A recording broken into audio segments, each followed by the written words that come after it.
Download now on Google Play or the App Store with exclusive viewing and 100% ad-free. Watch us anywhere, anytime. Make MāORI Pass your mate and stream now.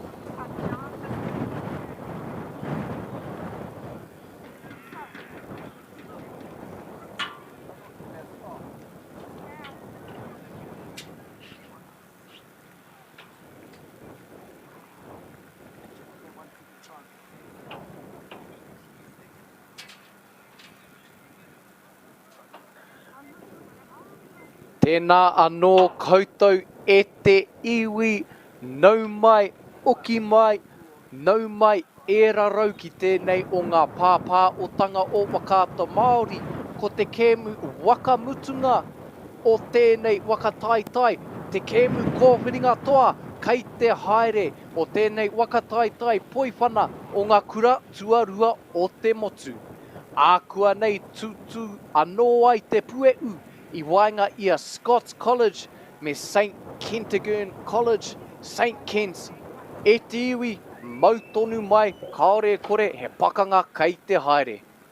Tuatai ake me mei anō ki te iwi e pupuru tonu ana ki te mana o te wenua, tini wetu ki te rangi ko rangi tāne ki te wenua, rangi tāne wenua, rangi tāne tangata, rangi tāne huarere, tēnei ka mii ake, tēnei ka wakamate. O te anō rā, kia koutou katoa, ngā kai waka aere, ngā kai wawao, ngā kai tākaro, me ngā kai hāpai o tēnei o ngā kaupapa, tēnā koutou, o te anō rā ki Massey University, e manaaki nei ia tātou I tēnei rā, tēnā koutou. Anā, kei te kite koutou I ngā ingoa o te tima o Scots College, we can see the names of the players for Scots College. Toko maa o rātou, kua tai ki tēnei kēmu kōwhiringa toa. Everything was on the line in this all-decisive game. Me mihi hoki ki ngā kai tautoko āpūtea o tēnei pāpāotanga, arā ko Bailey's Real Estate, ko Celtics, ko New Zealand Carbon Farming, ko Apollo Projects, anō hoki. Tēnā koutou I te pūtea tautoko, I tēnei o ngā wakataitai, o te anō rā ki wakaata Māori, nā rātou tēnei pāpāotanga kore utu, e āhei ai koutou te tūhono mai, mai te pua urutanga o koutou kāinga. Kei te kite tātou I ngā ingoa o ngā kai tākaro o St Kent's College. Ka mutu e te iwi, me I kā tika ki te taurāwhiri I te reo Māori, ia rātou tautoko I tēnei o ngā pāpāotanga. E nei pāpā o reo Māori, kia rangona ai te reo Māori I ona oropaki katoa. Nō reira rā e te iwi. Kei te wakarārangi hia ngā tima e rua, muia katotia, te papa, e te tini me te mano. He aha tā rātou kai, he mā taki I ngā pūkenga o e nei kai tākaro. Ākua nei tutu ai te pueu. For those of you who have just joined the stream, welcome back. This is the finals of our boys' Premier Tournament between St Kent's College and Scots College. E te iwi, we have been privy to some outstanding football throughout this competition, but it all comes down to this moment. This is what these athletes have been training for. This is what all of those countless hours lead up to. A finals day in appalling conditions, but that's what those late nights are for. E te iwi, wai ka hua, wai ka tohu, ko wai katoa, mautonu mai. I tēnei wā, we see the captains of both teams flipping the coin. Kia whakatau, kei a wai te mana, kia timata I tēnei kēmu.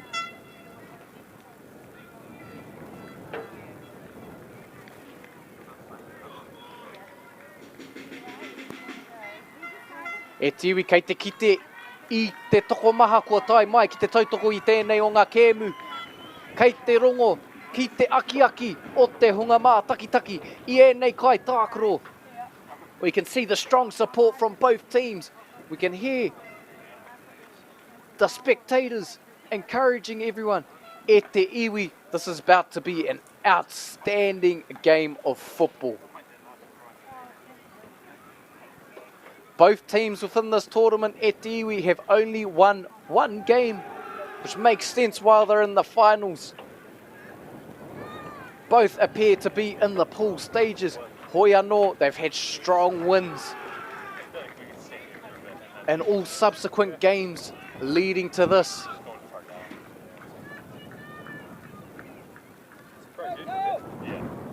Kei konei tātou, kei te papa I oia e te iwi Palmerston North, me mihi kā tika, ki te whare wānanga o Massey University, e manaki nei I a tātou I tēnei wā.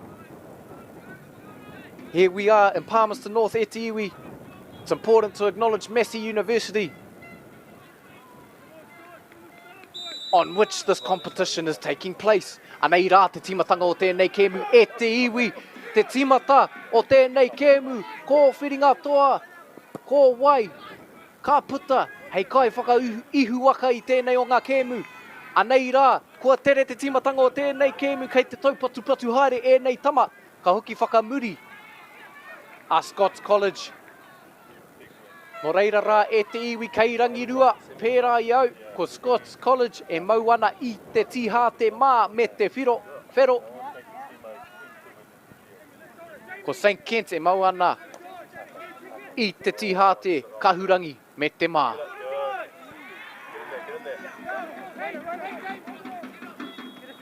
Anei rā te kōkiri. Ka pai, he maka pai taha kei te haere.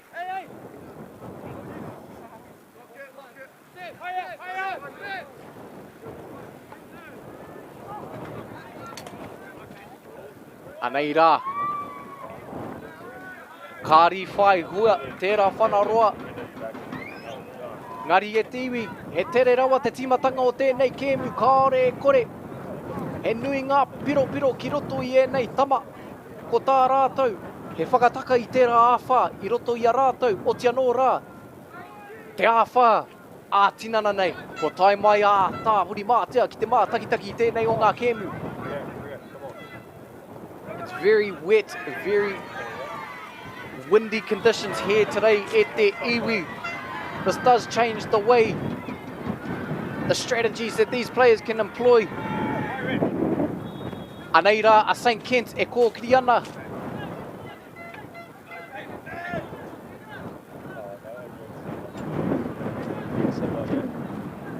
Kei te kai kāti uhanga I tēnei wā e te iwi, ka hoki whakamuri kia tau anō te wairua. E kaha te ārai a Scots College I tērā wā. Kei te mau ki aia, kāri kitea e te kai wawao. Can already see e te iwi, this is going to be a very hard fought, very scrappy game. No team willing to let anything slip. Kei a Scots College te pōro I tēnei wā me te maka pai taa. Ngāwari noa te ārai I tēnei wā. Pai te mai o te hiku o St. Kent, te hiku matau. Kei a Scots College te mana.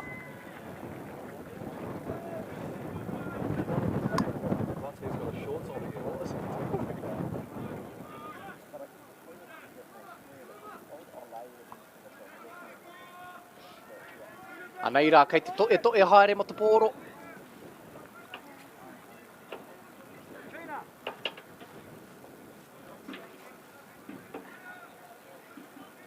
Nei anoa Scots College, kei a rātou te pōro I tēnei wā e te iwi.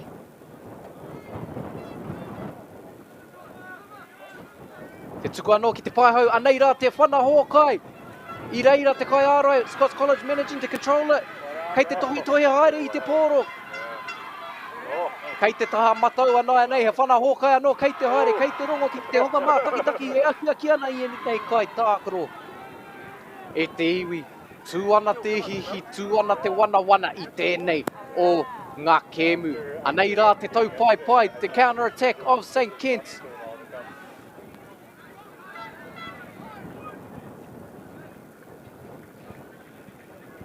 It's always in these first few minutes e te iwi where the game starts fast.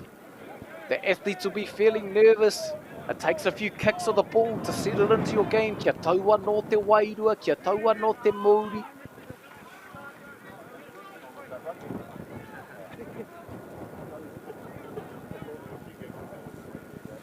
Engari, kaunga rawa nei tima e rua.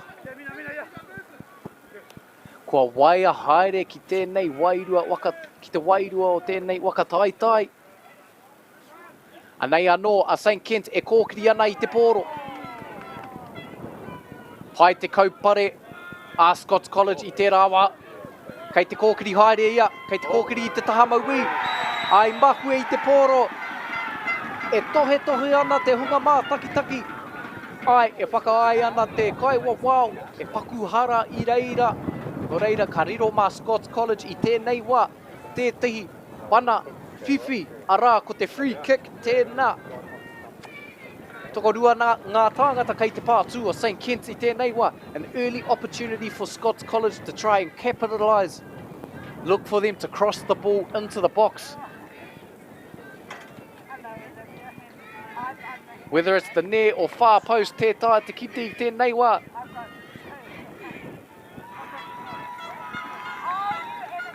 I expect them to hook it into that far post. Arā e te iwi. They did so. E tuki rai. They managed to control it. Hea heinga nui rawa. Kāre I whai hua I tērā wā e te iwi. Ka tahi te timatanga. O te kēmu nei. What a great start to the game. Scots College with a corner, another early opportunity. St. Kent's doing well to scramble, to shut down those angles.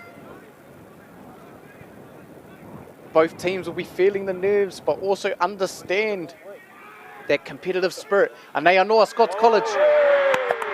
He uhanga nui rawa hei tīmata I tēnei kēmu. Ka riro mā Scots College te piro tuatahi o tēnei kēmu. Ka kotai atu rātou ki te hāpai o arā ko rātou hoa. E aki ana, e whakanui ana I a rātou. Scots College managing to clinch the first goal of this game. E te iwi, ko tahi te piro kei a Scots College I tēnei wā. E kore ngā piro kei a St. Kent, engari e te iwi. We have seen this so often in this competition. An early goal, a goal scored within the first 10 minutes of the game. And as time progresses, the teams start to settle into their style of play. E te iwi, there's still a lot of time for some excellent, some quality football to be played. St. Kent's looking to advance the ball early. Hoi anō tā St. Kent's I naia nei. He whakatau anō I tō rātou wairua, kia no o MAORI tau anō.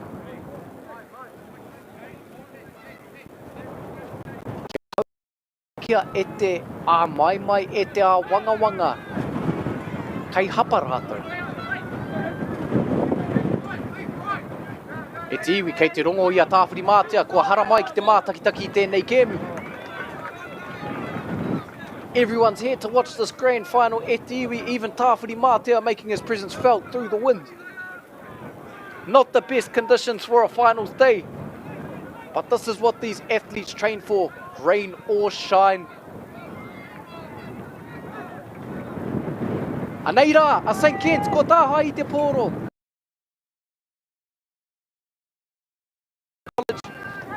Engari, ko tā St. Kent e tohe haere.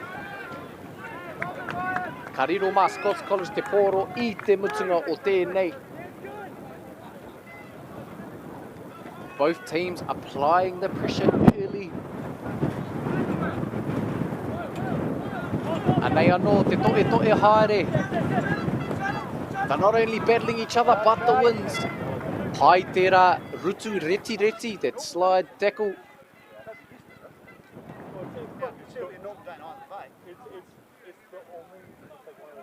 Anei anō te makaroa I te poro.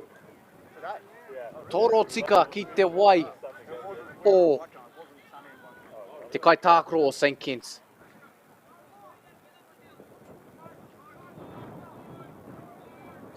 Anei anoa Scots College. Kei te kōkiri haere I tērā taha maui, can they get a cross off? Ātāhua tērā huri, ka hoki whakaroto. He paku a heinga kei te haere, can they get a shot off? St. Kit's doing an outstanding job of closing down those angles. Te to e haere I te poro. He paku pana tēnā. Me te wakatoi o te onga e mā taki ana. Scots College showing up in force. Anei anoa St. Kit's me tā rātou. Pōkiri I te poro. He tau pai kei te haere. Can he create something from it? Te huri. Huri ki te tāmaui. Tana ho. Tana whana I te poro. Kāri I whai hua. Ātākua rawa tērā e te iwi. Ngā tima e rua. E kōkiri ana I te poro. Aha koa te aha. Both teams trying to make the most of their opportunities early. Te kau-miniti kua hipa I tēnei. Kēmu kōwhiringa toa e te iwi. We're already 10 minutes into this final e te iwi. Both teams are starting to settle into their game plans. Both with their own opportunities. St. Kit's unable to capitalise just yet.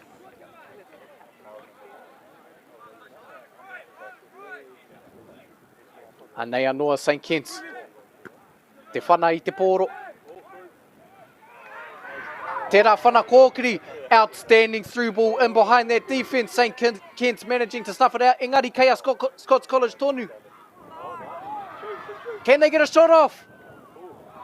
Ki ngā ringa o te kaikāti uhanga. Outstanding save there by the keeper. Kei te ora tonu a St. Kit's I aia.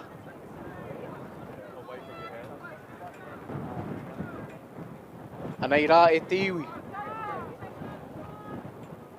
Sending the ball deep into Scots College's half to no avail. Nō reira rā e te iwi, he rangi kā pua, he rangi hā ua I konei I te papa I oia. It is a very cloudy, a drizzly day, for lack of better word, here in te papa I oia. Nō reira kei te māku katoa. Te papatākoro I tēnei wā. The pitch is absolutely saturated. Nō reira, the bounce of the ball can be very unpredictable at times, slipping a bit further than intended, gliding off the foot. E te iwi, it changes the characteristics of this game. Me matara rawa ngā kaitākoro I tēnei kēmu.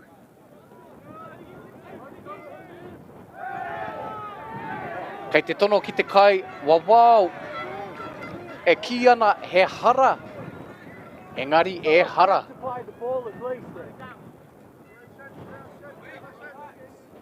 Kei te ki te koutou, toko maha ngā tāngata ko tai mai ki te mātakitaki tēnei kēmu. Katoa o rātou e pirangi ana kia mōhio ko wai katoa I tēnei kēmu. Anei anoa St. Kit's left with minimal options.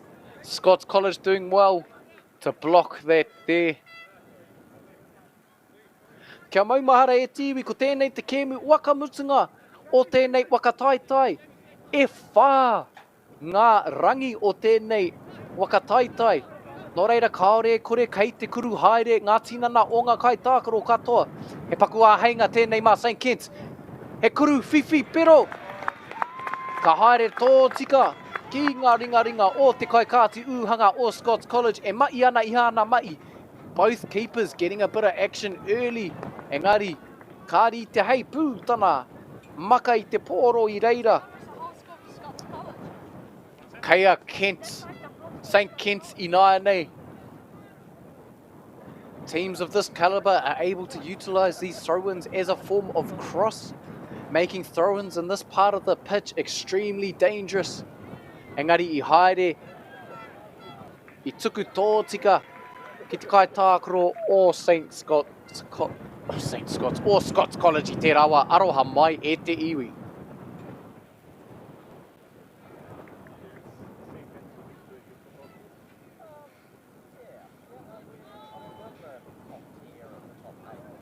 Anei ka hoki whakamuria St. Kit's. giving them the chance to breathe, to reset. He pai tērā kia whakaneke neke i ngā kai ārai. This also serves to shift the defence kia kite ai ngā āputa so that you can see some spaces emerge within the defence. That backline of St. Kitts is very high. Anei rā te tau pai o Scots College. That backline needs to be careful. Kei whia te hāpai o Scots College in need of support here. Anei te pai hau. Ka hoki whakaroto. Kei aia toni te pōro. Ka tāhai ngia e St. Kitts. Engari, ko hoki anō ki Scots College. Ka hoki ki tērā ta amauwi. Ko te whana hōkai kei te haere. Can they cross it into the box? Ara! Can they get a hit on it?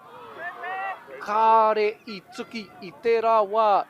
Anei, ko tā St. Kitts tau pai i te pōro kei te kōkiri i tērā taha mauwi. He rutu reti. Te kaha hoki o te aki o Scots College i tēnei wā. Scots College based in Wellington. Ko te hanga nei, sent down many students from their school to support their team today who have made the finals. Anei anoa Scots College, e toa ana i tēnei wā, engari ko tā St. Kitts. He whakautu. Kei te ārai tonu, ka hoki anō ki te kaikāti uhanga arā ko te goalkeeper. Despite the fast start to the game at te iwi, both teams are starting to settle into their style of play. That St. Kitts backline looking settled, able to shut down the constant attack of Scots College. They're doing well here to maintain possession. Tāhua Rawa, there's space on the left. Can they get a cross in? And a hit on it. Anei te whana hōkai. Ko ai I reira ke te kai kāti uhanga a Scots College. Outstanding save. St. Kitts growing confidence as this game progresses. Anei anō a Scots College. Tō rātou manawa nui kei te tatari o te hāpai o. Tō rātou pai hau their winger left with minimal help. Ko tāna nui ho he whana he tō hipa. He hoki whakaroto. Tāhua, he āheinga. Ka whaipiro. Tāhua te kāti o tērā kai kāti uanga. I kaupare i tērā whana whaipiro. Scots College with multiple shots on goal early. Both keepers making great saves. Kei te tohe haere e nei tama e ngari ko taku tirohanga, e ai ki taku tirohanga. Ka riro mā, ko te hanga nei mā Scots College te pōro. Ka hoki anō ki te āpure uhanga.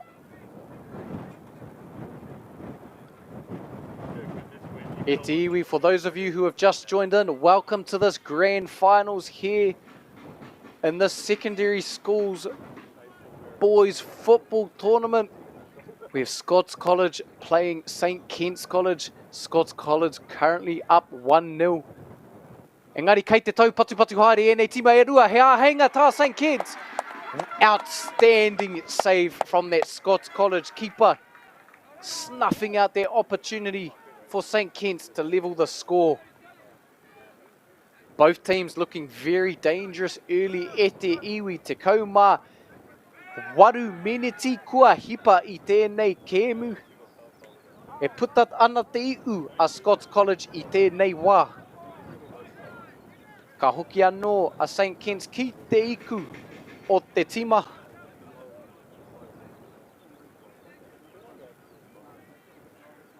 Ka kite te kaunga o ēnei tima e rua, both teams holding space, sticking to their positions very well. You rarely see congestion around the ball. Both teams strong in holding their space. Their backline of St. Kitts can afford to come up higher. Scots College playing very defensively. Kua riro ia rātou, te piro tuatahi, they scored the first point. Now seem to be a bit more defensively minded. Even their attackers back applying pressure on their backline. Look how high that backline is. Scots College really moving as a unit. St Kit's doing everything they can to move the ball around, share the ball around, hoping that a gap emerges between the defence. Kia matara ki tērā parirau maui e te iwi. Ātāhua, te tukutuku haere i te pōro, kei te mau tonu a St Kit's i te pōro. Anei rā St Kit's kei te kōkiri ināia nei. I tērā taha maui, can they get a cross in? Ka hoki anō, te manawa nui, te manawa roa St Kit's i tēnei wā, nei te whana hōkai, ko wai kei roto. Ātāhua te tuki rai, really working that Scots College keeper i tēnei wā. Forcing him to earn his minutes e te iwi, ka tahi te kēmu ko tēnei. St Kit's displaying great patience, taking their time, passing the ball back, shifting that defence, waiting for those gaps to emerge. Anei rā te whanakoko, looking to get it into that back post. Mea ana te kai, wawau, me wai ho, te pau haki. Anei rā, hooked it into the back post, can they get a hit on it? They managed to. Outstanding save again from the goalkeeper. Ka wani ke e te. St Kit's, outstanding patience. Te whana hōkai anō. A shot on goal, pair. Although St Kit's are down, they are really applying the pressure on that Scots College defence. Scots College even sending their attacking line back to assist.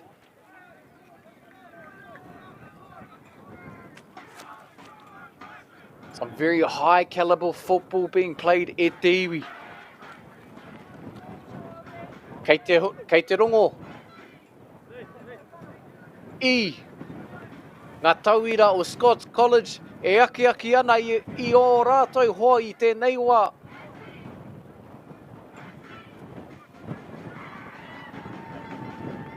Kei te kaha pupuhi te hau e te iwi, anei rā te maka. I reira ke a Scots College, engari, kua mau i a St Kit's. Kei a rātou tonu te pōro i tēnei wā. I taka te tangata, kei te kōkiri tonu a St Kit's, kei tērā taha. I tuki. Te tinana, engari, kāri, kore kau he karanga o te kai wawau i tēnei wā. Kei a Scots College te pōro, ka aha rātou, ka kōkiri i te pōro, engari, ki te māhunga o te hiku wainganui o St Kit's College.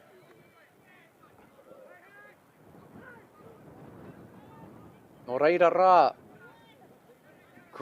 great stakes on the line e te iwi. Not only are they playing for their schools, but the mana of their towns as well. We have a Wellington versus Auckland school battle on our hands as well e te iwi. Anei anoa St Kit's. Tō rātou manawa nui. St Kit's playing a very patient game here early. Not afraid to send it back to their back line. Playing both inside and out. Holding that space. Engari anei te taupai a Scots College. Scots College e kōkiri ana i te pōro kei whea tōna hāpai hea heinga ina nei. I reira, te hiku o St Kit's e mai ana i te mai. I pā ki te ringa. Engari, e mea ana te kai wawau, he hara i mua tonu i tērā pā ki te ringa. Te pā o te pōro ki te ringa me ki. St Kit's playing a very patient game. Scots College opting to play a bit more defensively. Their attackers sitting deeper in their half at times, allowing that backline of St Kit's to come up and assist in the attack. Engari, that means they might be susceptible to the counter-attack. Scots College, though, in most of these counter-attacks, have been left with minimal options. Anei anō te kōkiri a St Kit's. Kei te heke ngā tangata, tino pā heke tēnei papatākoro i tēnei wā. You can see that great patience again of St Kitts dominating the position. Engari e te iwi, that doesn't always equate to a win.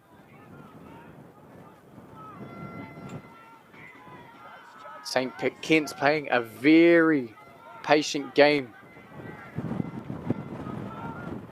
He kaha no rātou, ki te tuku I te pōro ki a rātou anō. Te titiro whakamua, e no o MΑORI tau ana aha koa, tāhua tērā huri engari, kāri whai hua, anei anō te tau pai a Scots College. Kei te kaha hoki mai ngā kai ārai, St. Kitts, tāhua tērā whana. Kei te ora tonu a Scots College, kei a rātou tonu te pōro, kei te tohe haere, kua puta a St. Kitts I tērā wā. Anei rā, tā rātou tau pai, kei te titiro whakamua, ka hoki whakamuri kia tau anō, back to their patient game. E te iwi, tūana te wana I tēnei o ngā papatākoro, te kēmu kōwhiringa toa.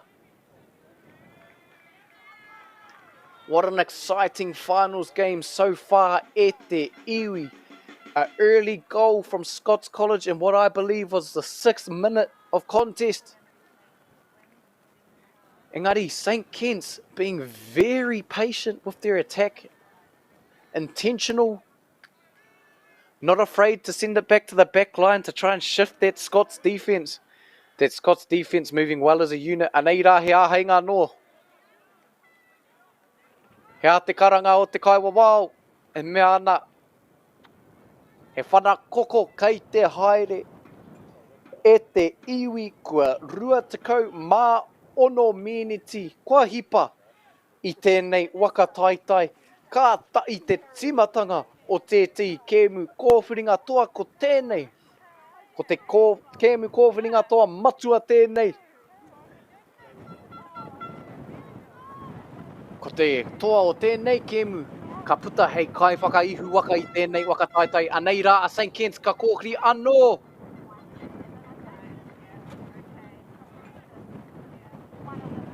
Really testing that Scots defence.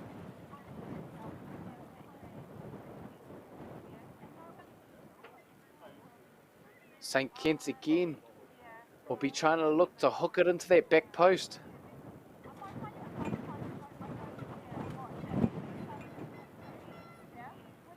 Potentially the near post. Ai mahue katotea I ngā tangata, e te tangata I tēnei wā, hoi anō I reira te wakaro. Kia maumahara e te iwi. Because of these weather conditions, it's increasingly difficult to play. Ka tāwhe te pōro. The ball curves, intentional or not. O tia nora e te iwi ko te hanga nei, it looks to be a crosswind. Neither side gaining the advantage. Engari anō mātou. Tātou I te kāinga, wai maria katoa ana. But us at home. I raro I te puāhurutanga o tātou whare. In the comfort, in the warmth of our own homes. Get to enjoy some great football. Anei rā, kei a St. Kitts tonu. Kei te kōkiri a Scots College. Kei rātou tonu. Ai, e mea ana te kaiwa wao he hara. No reira, ka hoki anō, ka riro mā Scots College te pōro. Te whana whiwhi. Te hoi o te honga tautoko I a Scots College. E aki ana I a rātou. E whaka awe, e whakahihiko ana I a rātou. Kia ka atonu.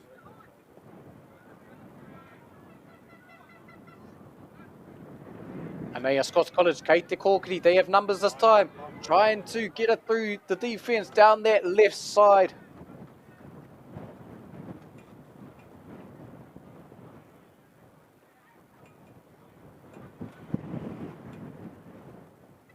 E te iwi, kei te rongo ki te kaha pupuhi o te hau. Anei te makapai taa. Kei a Scots College, te pōro I tēnei wā. He āheinga nui tēnei. Kei te puta atu ki te taa matau. E tono ana, e mea ana he hara engari. E hara.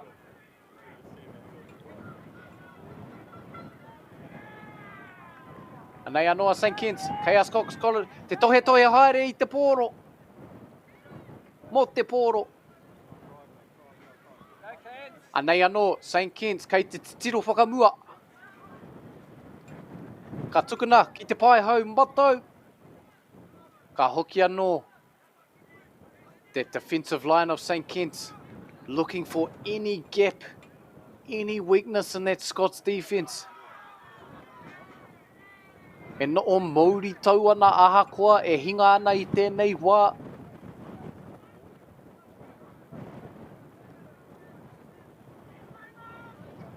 Kei te haere mai tēnei taa ki tēnā taa, kei te tuku ki te takua I.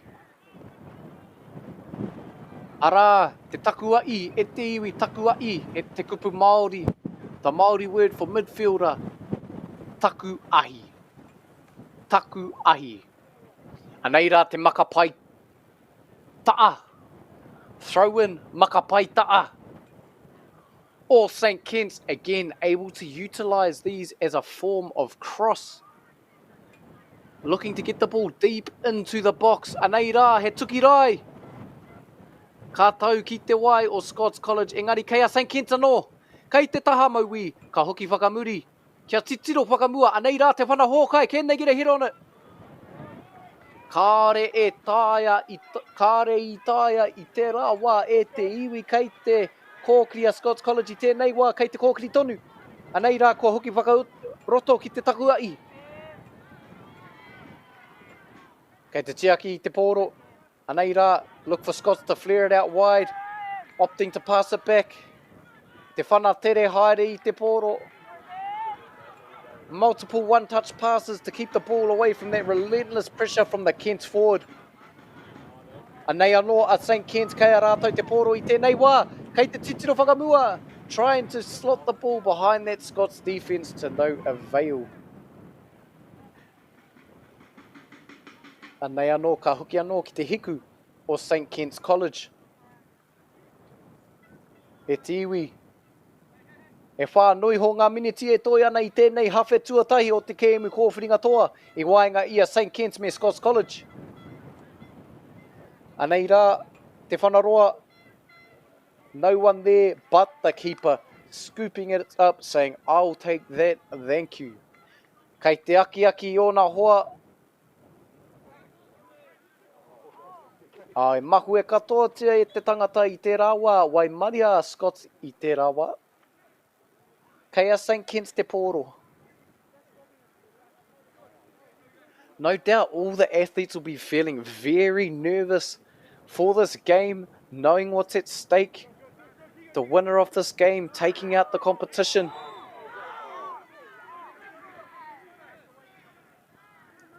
He paku whara pea, e mea ana, te kaiwa wau, he hara.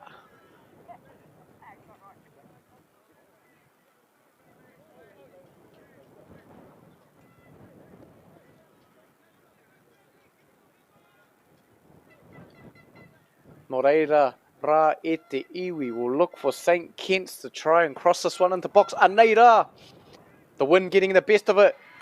What turned out to be a shot on goal. Pai te kāti.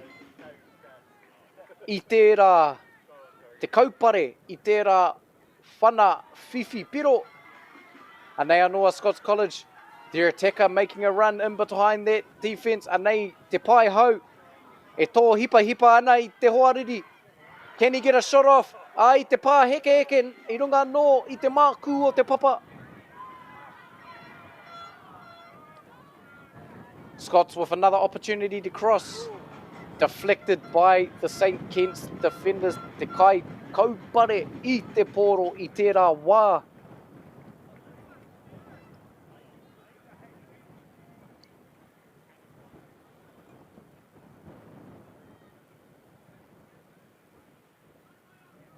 O reira, kei a St. Kitts te pōro te maka pai taa.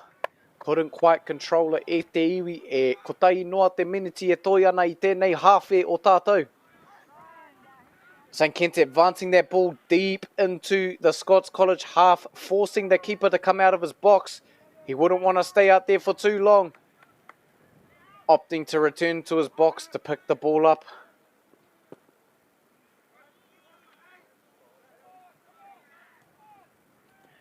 Anei anō, te koi hoki o enei kai tākaro katoa. We can see the IQ of all of these players. Very aware of their options before they even receive the ball. Both teams doing well to maintain a formation under pressure. Scots starting to apply pressure. Kāre pakuaha ki te kai kāti uhanga. He mea ana ki tōna tima. Me no o MΑORI tau. Aha kua tokorua ngā kai tākaro a St. Ken's kei a Scots College tonu te pōro. E mea ana te kai wawao he hara. Mo taku hea e mea ana e maka paitaa. Scots College has the ball. Minimal options here. Looking to send it down that wing. What can the winger do with it? Applying pressure on that St. Ken's defence. Engari, they're making light work of that one. Sending it back for the clearance. Right to the foot of Scots College. Kei te tau patu haere. It's going back and forth.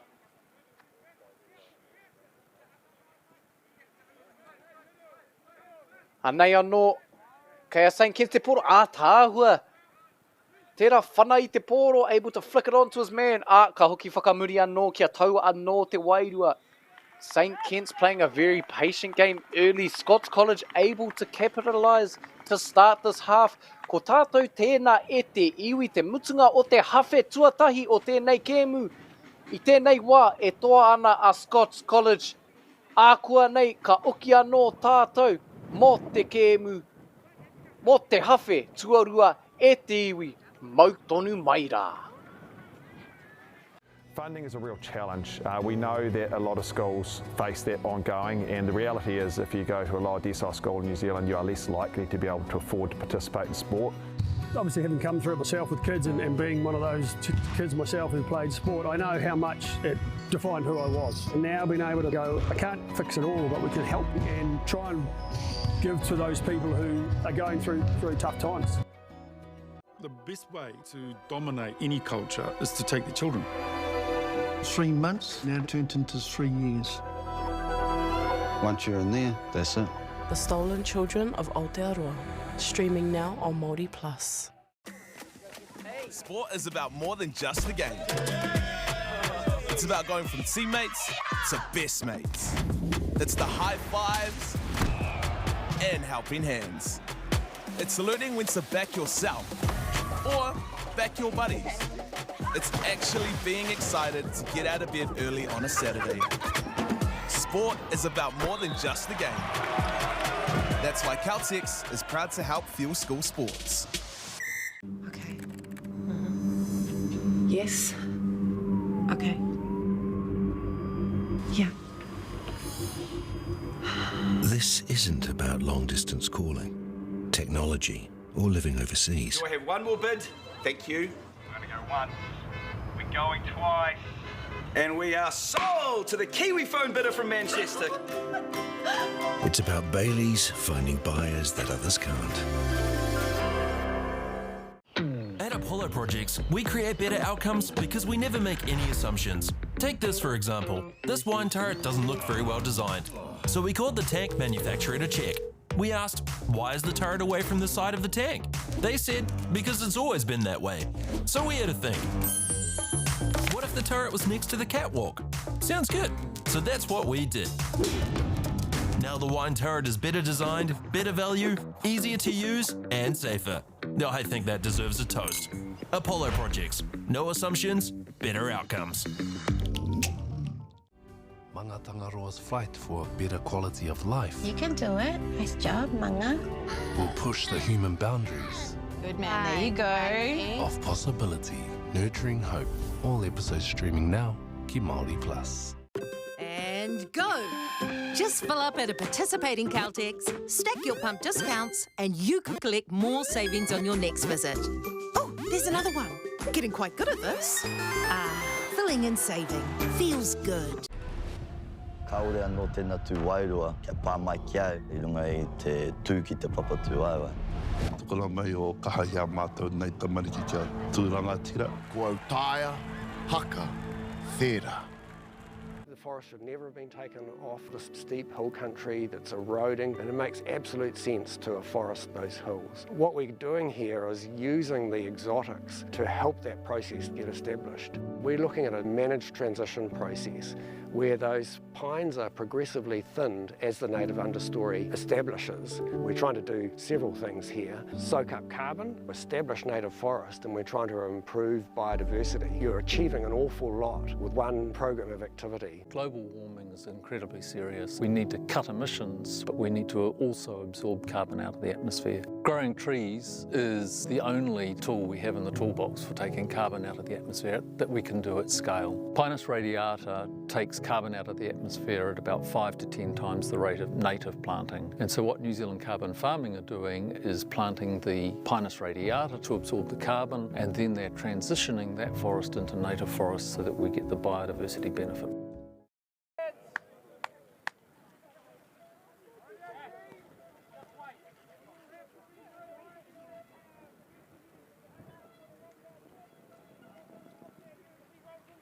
Nō reira rā, e te iwi nau mai, oki mai anō, ki te kēmu wakamutunga o tēnei wakataitai.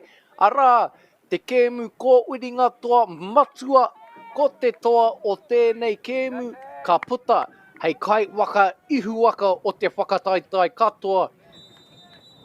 He pakanga I wainga ia St. Ken's College, me St. Scots College. I tēnei wā, e toa ana a Scots College, ko tahi te ūhanga, ko tahi te piro kei a rātou, e kore ngā piro kei a St. Ken's I tēnei wā, e te iwi. It is absolutely miserable conditions down there in Te Papaioia. Engari, those of you who have joined online, fortunate to have the comfort of the home. Nau mai, hoki mai, welcome back to this stream of Whakaata Māori. So in the first half, we saw St. Ken's playing a very patient game, not afraid to send the ball back to their back line, to reset, to shift that Scots defence, in the hope of creating some space. And they've had their opportunities too, but unable to capitalise. Scots College, on the other hand, after their early goal, sending their attacking line back to help with the defence, playing a bit more defensive, but still making the most of their opportunity when it came. Kāre kore kei I te kōrero rautaki e nei tima e rua, kua huitai, kua whakatau anō I te wairua, hoi anō tā rātou he ū, ki ngā kōrero a ngā kai wakahaere I nāia nei. All they have to do now is stick to the game plan of the coaches. They know what needs to be done in this all-decisive game.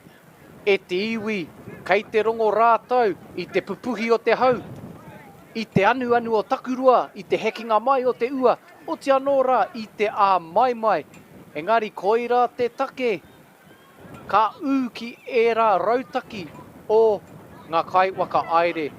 It's in these games where the weather conditions can impede your ability to execute. You'll feel tired, but it's where it's pertinent to stick to the game plan. That's where all of those hours of practice and rain or shine come into play. It all comes down to this last half of play, e te iwi. What an opportunity for both sides. Excited for another outstanding half of football. Anei rā, a St. Ken's kei a rātou te pōro I tēnei wā. Engari, te tiro ki te toko maaonga tāngata kua hara mai ki te tautoko I a Scots College I tēnei wā. Scots College with a massive fan base who have come to support in this finals. Anei te kōkiri a St. Ken's kei whea tōna hāpai. Kei reira tonu te pāhai.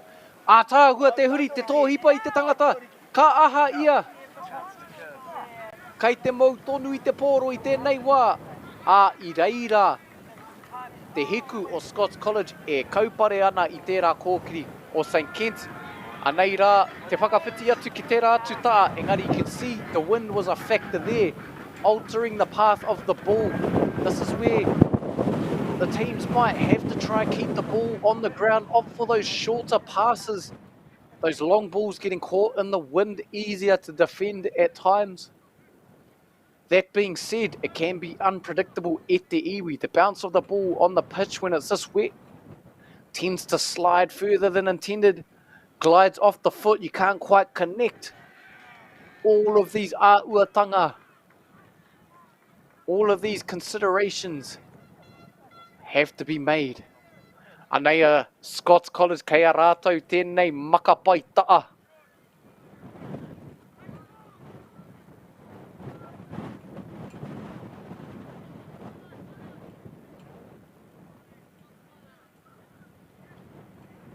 I nā te manawaroa o St. Kit's College, taking their time, send it down that left wing.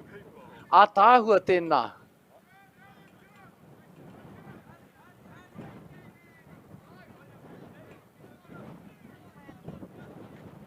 As this game progresses, we'll look for the pace to increase.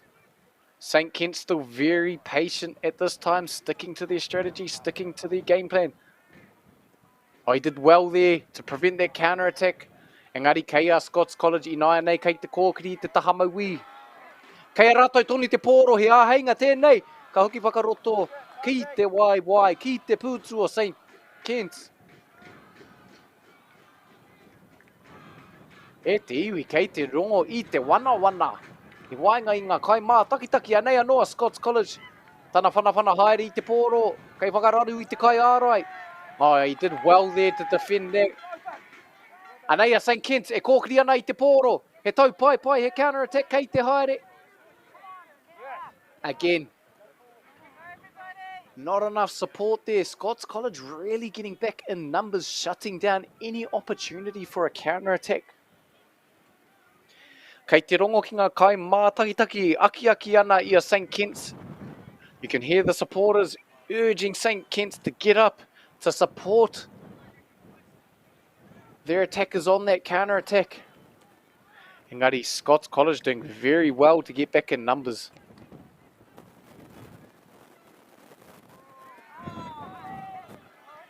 Ai, I whakaaitia te kaiwa wau, he hara tērā, kāri whakaaitia. Nō reira, ka riro mā St. Kit's, tēnei wana whiwhi, he āheinga tēnei. Ka whai pero rānei rātou waikahua waikatohu. Engari, St. Kit's looking to capitalise here. It's a bit further out, so no doubt they're discussing where to cross the ball.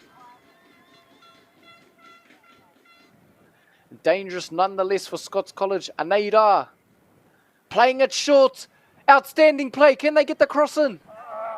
Ātāhua tērā. St. Kit's choosing to play it short quickly. What a set piece from St. Kit's College there. Engari, I reira tonu. Te kai kāti uhanga a Scots College.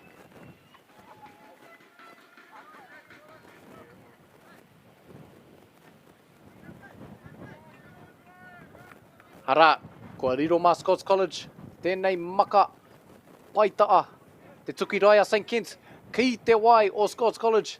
Anei rā, ka whakawhiti pia i te pōro, kei reira rātou i te taha maui, ka hoki whakaroto, ki te pauaka, he tuki rai. He whana koro whiti tērā. Couldn't connect with that bicycle, engari ira te wakaro e te iwi. What a strike that could have been.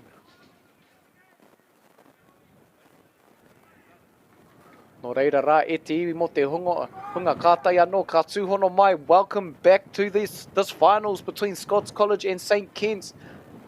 At this time, Scots College leading 1-0.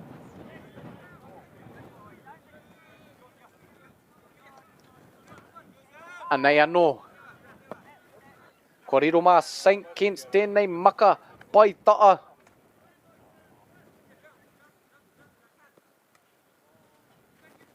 Kei te kiti te pupui o te au. Ko tā uri mā te tērā e wakararu ana i ngā kai tākaro i tēnei wā.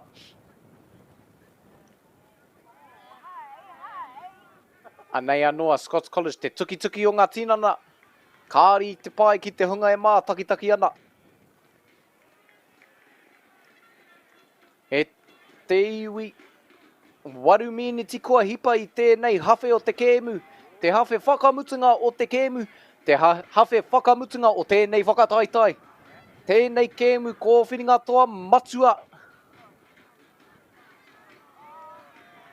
Anei rā, kei te kōkiri a Scots College, kei tērā taha maui, kei te kōkiri tonu, engari kore kau he hāpai, kei whia tōna hāpai.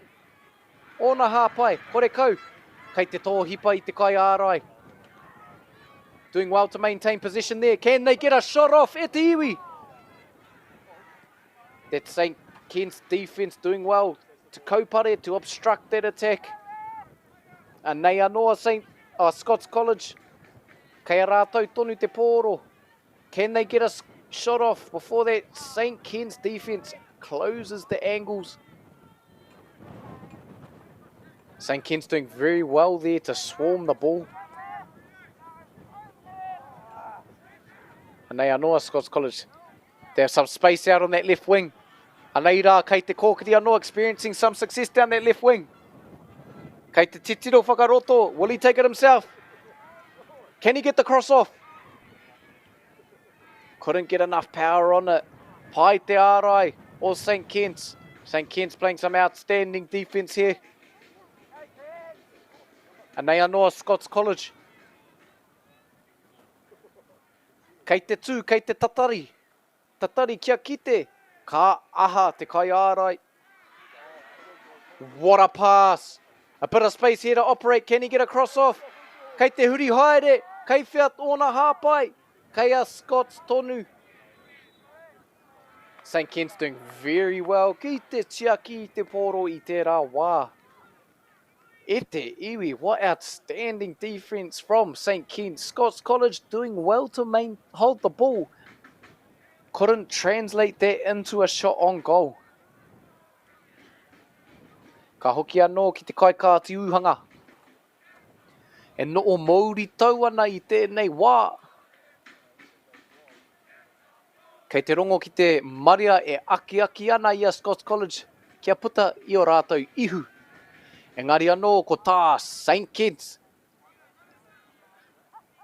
He riro I tētei uhanga kia no o taurite ai anō te kautepiro. Kei a St. Ken's te pōro I tēnei wā. Ka hoki whakamuri.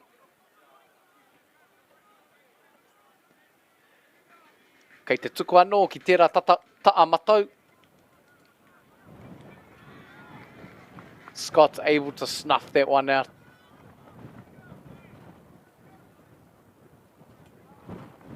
Ko te kēmu whakamutunga tēnei o tēnei wakataitai e te iwi ko te kaumātai.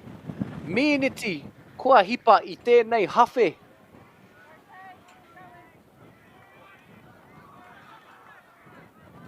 And they anoa St. Ken's playing a very patient game. Haven't quite had the opportunities they would like in this half of the game. We can look for them to start pushing the pace a bit more as this game progresses. And they anoa St. Ken's, kei te kōkiri, just as I say there, increasing the pace. Ko rātou tērā, kei te taha maui, can they get the cross off? A tāhua te ārai o Scots College, me te clearance, kei te tai I te papa I te rā wā. Pai te ārai a Scots College I taua wā e te iwi ka hoki anō ki St. Ken's ko tā rātou e titiro whakamua. Kei te kimi I e rā āputa.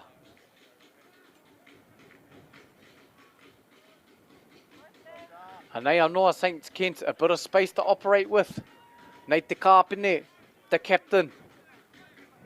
Ka whakawhiti anō. Mai tēnā taha ki tēnei. Slippery conditions, couldn't quite get there. Engari, another clearance from Scots College there. No reira rā. Kei te kite I naia nei e te iwi. E whakatau ana ngā kai waka aere. Kia whakawhiti I ngā kai tākaro. I runga anō pēr I te manoko. Kia uru atu. I te tei ngā haume ki Kia whakahihiko I te wairua o te tima.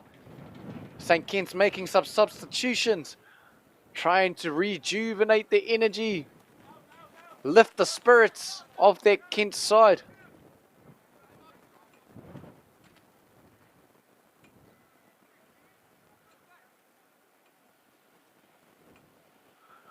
Anei anō, kei tērā taha, maui ka hoki whaka muri anō a St. Kit's. Taking their time, scanning, looking ahead. You know these subs will be looking to make a spark off the bench. A much needed spark.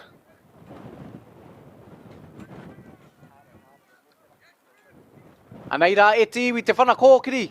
Can they control it? They managed to keep it. Kei a St. Kit's te poro I tēnei wā. Can they get a shot off from this? St. Kit's looking to capitalise. What will come of this e te iwi? They need to get it back near the box. He āhei ngā no. He whana rewa. Anei St. Kit's kei te tohe ki te poro. Engari kei te potoa Scots College. Kei rātou te poro I tēnei taha māui, kei te kōkiri tonu. I te poro, he āheinga. E whanake haere ana e te iwi, ka hoki whakaroto. Ka tai, tāhai ngia e te kai ārai o St. Kit's. Tāhua, ka hoki wakamuri anō, kia tau anō te wairua. Kei te tau patu tēnei o ngā kēmu e te iwi. St. Kit's, beautiful through ball. The Scots defender doing very well to get there.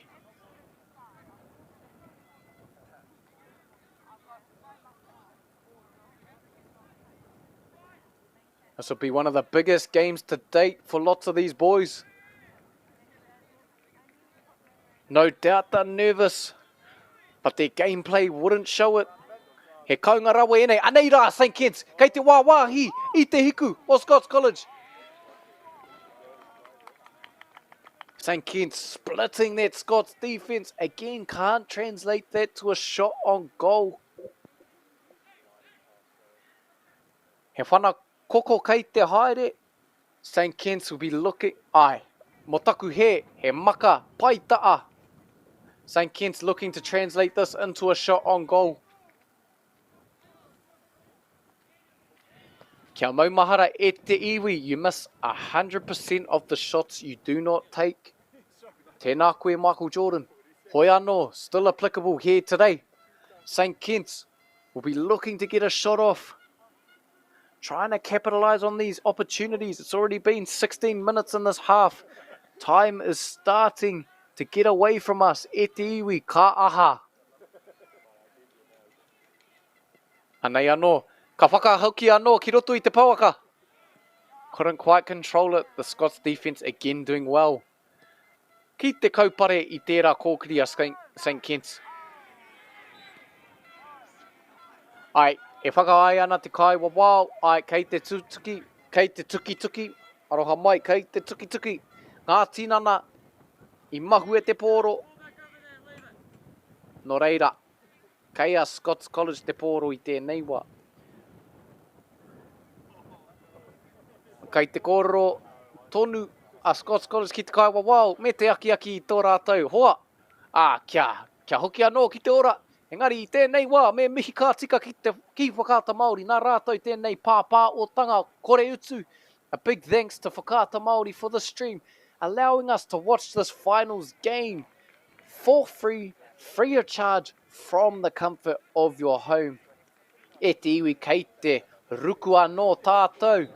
Ki te mura o te ahi, right back into the thick of the action. Anei rā a Scots College e kōkiri ana I te pōro. He whana roa rawa atu tērā. Engari, kua tau ki a St. Kit's.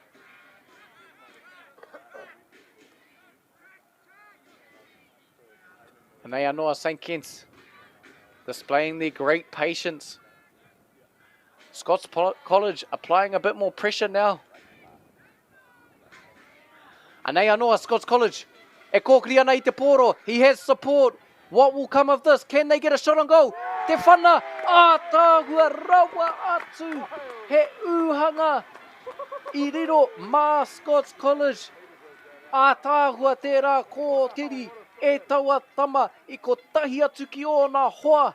Scots College e rua ngā uhanga kai a rātou I nāia nei I wāwai I te rārangi ārai o St. Kitts are able to translate that into another goal. Outstanding strike from Scots College.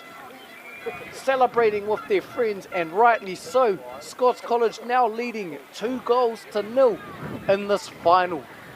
Tēnei kēmu kōwhiringa toa. E te iwi ka tahi te kēmu ko tēnei.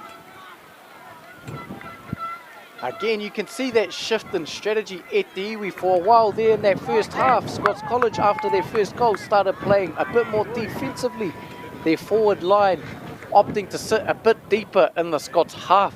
However, they're applying their pressure now, especially on those Kents, on that St. Kitts back line. St. Kitts will be looking to up the ante, regain momentum of this game. Anei rā te whakautu. Scots really swarming St. Kitts here. Doesn't usually phase St. Kitts. They do well at maintaining position. Haven't been able to translate it just yet into a goal.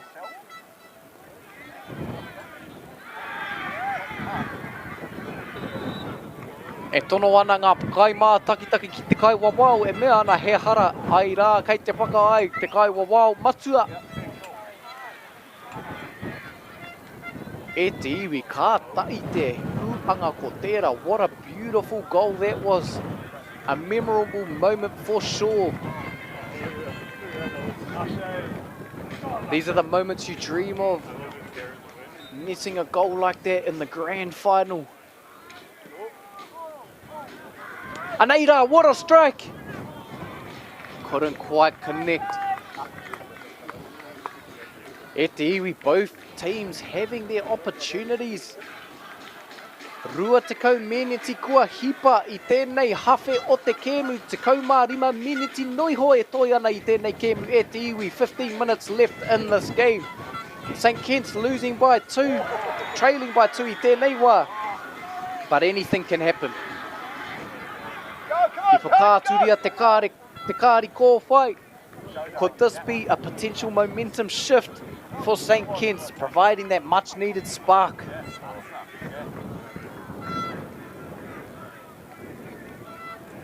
See the managers there talking to the players.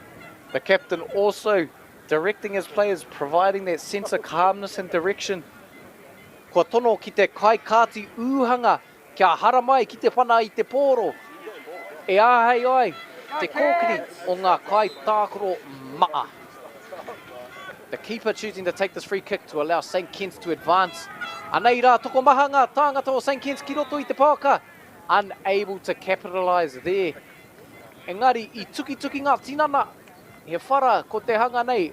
E kao kua hoki anō tērā tama ki te ora. E te iwi, ka tahi te kēmu ko tēnei.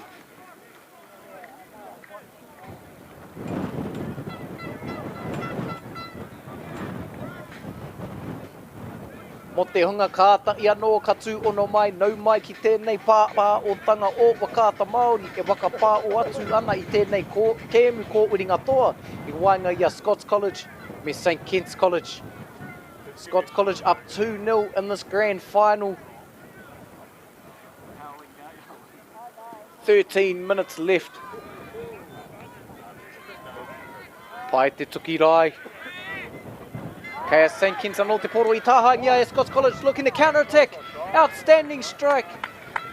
Tāhua, tana titiro whakamua. Identifying that the keeper may have been out of position. Opting to strike, have a shot at goal from that far out. What a memorable moment that would have been. You can see the aggressiveness of both sides, the pace of this game starting to pick up.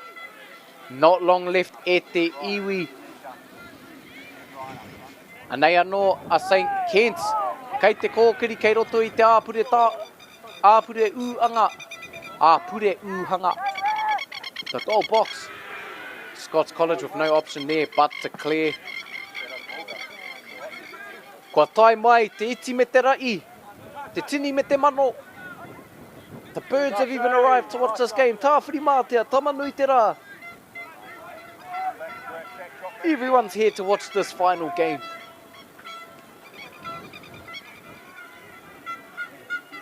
And they are no St. Kit's scanning ahead, trying to find any crack in that Scots College defence. Scots doing well to move as a unit. St. Kit's showing their great patience and their ability to maintain possession of the ball despite the constant pressure. And they are no St. Kit's kei te kōkiri, a bit of space ahead. Ka aha. E mea ana, I pā ki te ringa. Hea heinga. Couldn't quite get over it. Ka tahi te heinga ko tērā. Engari, kei te ora tonu a Scots College I tēnei wā. What an opportunity for St. Kit's, unable to capitalise in that moment. St. Kit's being more and more aggressive as time progresses. We can only look for the pace of the game to increase. E te iwi. Just over 10 minutes left in this half. This grand final. Kia maumahara, whoever wins this game wins the competition. Anei rā, kei te kōkiri a Scots College. St. Kit's looking to claw one back. Kei te kōkiri anō. Ka tukuna ki te kaikuru. Ka whakahukia e te hiku wainga nui o Scots College.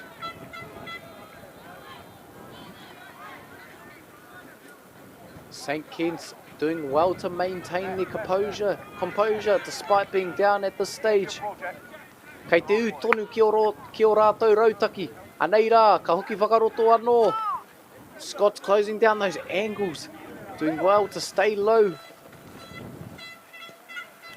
Kaore kore kei te kuru katotia te tinana I tēnei wā. Hea heinga anō tō St. Kit's, can anything come from it? Kao. I reira tonu. Te kaikāti uanga o Scots College I naia nei e aki ana I ona hoa kia koke wakamua. Anei tōna whana roa I te pōro. Ka tau ki te wai o St. Kit's. He whana rewa, ngari I tuki I te rai o Scots College.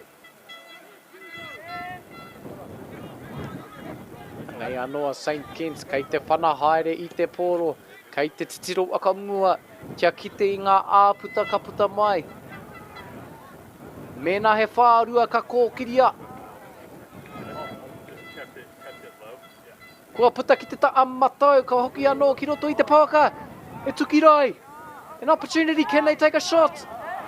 Couldn't quite connect again. St. Kit's kicking themselves at the moment, but they're doing an outstanding job of creating opportunities to take a shot on goal. What I like to see now is that shift in St. Kit's and the mindset of St. Kit's. Taking more of those opportunities. You can feel that sense of urgency. I wainga I ngā kai tākaro. Scots College maintaining composure, doing their best to shut down those angles, knowing that the onslaught of St. Kit's is only going to grow and continue to the end of this game. I tēnei wā, e puta ana te iu o Scots College. E rua ngā piro kei a rātou ko tai te piro kei. E kore ngā piro kei a St. Kit's. E aha te karanga o te kai wawao e mea ana. E whakātu ana I tōna kāri kōwhai. Kāri te pai ki aia ki te I mai. St. Kit's with another opportunity here. E whana whiwhi pero. A free kick. E kao, kei te he. Mo taku he e tiwi, te tae te kite. E tiwi kei te kaha heke anō te ua. I te mutunga o tēnei kēmu. The rain is falling. The players are giving it absolutely everything they have. Everything being left out on the papatākoro, on the pitch.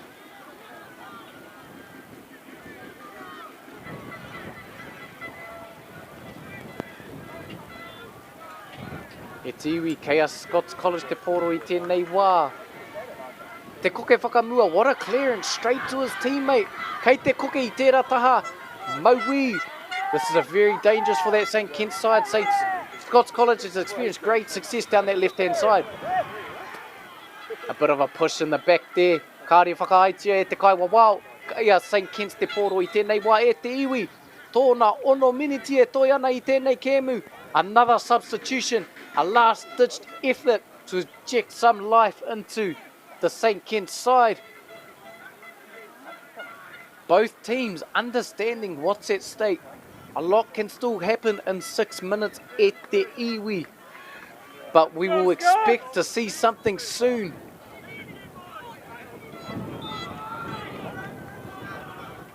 Hanei. St. Kitts resetting, kei te kōkiri anō I te pōro. Ka te tiro whakamua, anei te whana hōkai, he roa, he tuki rai. Can they capitalise? Tāhua tērā, kāti I te pōro, kei a St. Kitts tonu. Can he get a foot on it? Kei te hekenga tāngata. Anei rā, a Scots College e kōkiri ana I te pōro, kei wainga pū I te whira. Kei reira hoki te hāpai o, I tō hipa. Anei rā, he uhanga kei te haere. I riro I aia, te uhanga. Tāhua, rawa atu, tērā tau pai. Scots College, what a counter-attack e te iwi. That might be it for this grand final. Scots College able to survive that onslaught from St. Kitts. St. Kitts couldn't quite capitalise. Scots College translating that into a counter-attack. E toru ngā piro kei a Scots College I tēnei wā.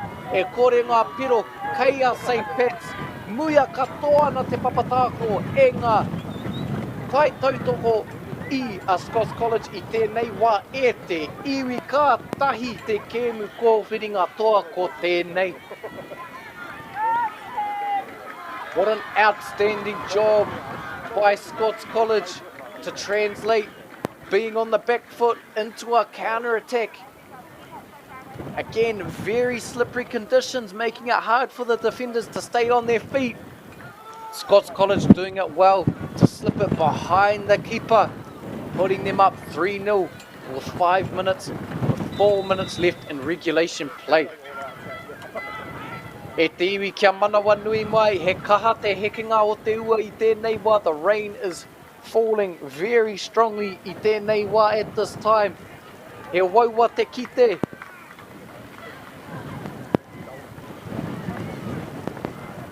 Engari, anei anō a St. Kitts kei a rātou te pōro I tēnei wā. Kei te tōhipa I tētei kai ārai. One thing about the St. Kitts side is they're able to maintain their composure. They refuse to give up. You can expect them to fight to the very end. I tēnei kēmu kōwhiringa toa matua. Anei rā, he whana hōkai. St. Kitts will be looking to get at least one on the board. Try and ruin the clean sheet at least. Anei rā, look for them to hook it to their back post. Can they get a hit on it? Here it is. Well over the crossbar there e te iwi. Ka hoki anō te mana ki Scots College. He whana āpure uhanga kei te haere. Goal kick. Ka waiho mā te hiku. Wainga nui ki te whana I te pōro. Letting the defender kick the ball. E te iwi, what a counter-attack that was. St. Kitts applying great pressure over these past 10 minutes. Scots College catching them on the back foot, on the counter-attack. E nāia nei ko tā rātou he whakapau I te wā. They appear to be wasting as much time as they can. He rautaki anō tērā, another important strategy. I runga anō I te mōhio. Mēnā katoa I tēnei kēmu. Ko rātou, ngā kai waka I uwaka o te waka taitai nei.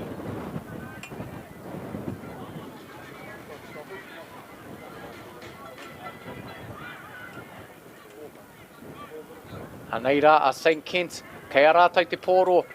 Mo tēnei, makapai taa, ka hoki whakamuri anō.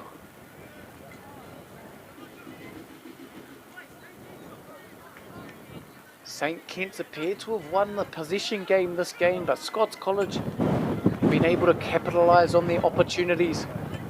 St Kitts not without opportunity as well, but that's just how the game goes at times. Especially in these wet conditions, it's very difficult to connect with the ball. Tataki te kotahi miniti e toi ana I tēnei kēmu e te iwi. Final substitutions. E āhei ai tēnei tangata. Te tākoro. Ki te tākoro I tēnei kēmu. Kōwhiringa toa. A last minute substitution to allow these subs to get some experience in this finals game. Also to provide some much needed rest for the other athletes. Anei rā te kōkiri a St Kitts. Ki te taha maui, ki te kāpene, kai aia te pōro I tēnei wā, kai whia tōna hāpai. Ona hāpai kore kau. Ka tahi te ārai o Scots College. Kaupare mai, kaupare atu e te iwi. E kore rawa Scots College e whakawhiwhi I tētahi ūanga. E te iwi, we're nearing the end of regulation. Scots College up 3-0. Kei St Kitts te poro I tēnei wā. He ai āhenga whakamutunga I taka I roto I te pauaka. Kore kau e karanga o te kai wawau. E te iwi kei St Kitts tonu te poro. Kei te taha maui. E to e aere ana ki te poro. Kei St Kitts tonu. Kua pau te wā kia tātou e te iwi. He āhenga whakamutunga. Mā St Kitts kia riro I a rātou. Tētahi ūhanga. Kei a rātou tonu e to e aere ana. Te kaha hoki o e nei. Kai tākaro. Te pakari hoki o e nei tama. Both athletes showing their strength, jostling for the ball there. St Kitts with a final opportunity to claw one goal back at least. What can they make of it? Anei rā, te whana ki roto I te pauaka I rei rā. Ngā kai ārai o Scots College, kei a St Kitts tonu. Really making the most of this final opportunity. Anei rā, e te iwi, e whana anō ki roto I te pauaka. Engari rā, e te iwi. Tērā te mutunga o tēnei kēmu. Kōwhiringa toa, kua puta rawa te ihu o Scots College. Nō reira, Scots College, the winners of the secondary schools boys football competition. Ka tai rā koutou, kua puta te ihu e toru ngā piro kei a rātou e kore ngā piro kei a St Kitts. Scots College, ko te kai whakaihu waka o tēnei wakataitai e te iwi. Nō reira rā e te iwi ko tātou tēnā, kua mutu tēnei o ngā wakataitai. Te wakataitai poiwhana o ngā kura tuarua o te motu, mo te tau, 2025. Me mi I kā tika ki Wakata Māori, nā rātou tēnei pāpā o tanga, kore utu o te anō rā. Ki ngā kai tākaro, ngā kai waka aere, ngā kai wawao, ngā kai hāpai, koutou katoa I hāpai ake I tēnei kaupapa. Tai rāno ki koutou I tūhono mai ki tēnei o ngā pāpā o tanga o te anō rā. To our sponsors, Bailey's Real Estate, Caltex, New Zealand Carbon Farming, Apollo Projects. Tēnā koutou I te pūtea tautoko.